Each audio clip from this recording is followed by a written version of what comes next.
उद्धव ठाकरे आज छत्रपती संभाजीनगरमधल्या दुष्काळग्रस्त भागामध्ये शेतीची पाहणी करणार आहेत। बांधावर जाऊन ठाकरे शेतकऱ्यांसोबत संवाद साधतील। निपाणी गावातील शेतकऱ्यांशी उद्धव ठाकरे संवाद साधणार आहेत।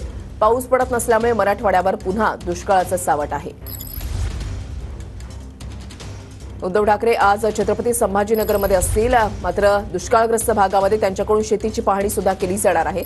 पाऊस पडत नसल्यामुळे शेतकऱ्यांचं मोठं नुकसान झालेलं आहे, त्याच्यामुळे या नुकसानग्रस्त शेतकऱ्यांची भेट उद्धव ठाकरे यांच्याकडून घेतली जाणार आहे। तर उद्धव ठाकरेंचा आज छत्रपती संभाजीनगरमध्ये शिवसंकल्प मेळावा होतोय।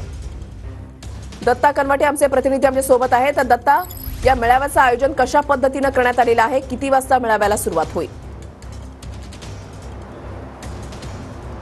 नक्कीच वृषाली, छत्रपती संभाजीनगरमध्ये आज उद्धव ठाकरे यांच्या उपस्थितीत ठाकरे गटाचा शिवसंकल्प मेळावा होणार आहे। या मेळाव्याची सगळी तयारी या ठिकाणी होत आलेली आहे। आपण बघू शकता की समोर बॅनर दिसते, शेतकऱ्यांना न्याय देणार, गद्दारांचा कडे लोट करणार, असं स्लोगन घेऊन आजचा हा मेळावा पार पडतो आहे। या मेळाव्यामध्ये भारतीय जनता पार्टीचे 5 ते 6 नगरसेवक आणि माजी उपमहापौर राजू शिंदे यांच्यासह सहभागी होणार आहेत। तर दुसऱ्या बाजूला मराठवाड्यामध्ये अद्यापही पाऊस झालेला नाही, त्यामुळे दुष्काळाची परिस्थिती निर्माण झालेली आहे। त्यामुळे निपाणी या गावामध्ये दुष्काळाची उद्धव ठाकरे पाहणी सुद्धा करणार आहेत, तिथल्या शेतकऱ्यांशी संवादही साधणार आहेत। सध्या जर आपण बघितलं तर या मेळाव्याची तयारी जी आहे ती या ठिकाणी पूर्ण होत आलेली आहे आणि आज उद्धव ठाकरे काय बोलणार याकडे सुद्धा संपूर्ण महाराष्ट्राचं लक्ष लागलेलं आहे। त्यामुळे मेळावा कसा होतो आणि उद्धव ठाकरे काय बोलतात हे पाहणं महत्त्वाचं ठरणार आहे। नक्कीच, धन्यवाद दत्ता दिलेल्या सविस्तर माहितीसाठी।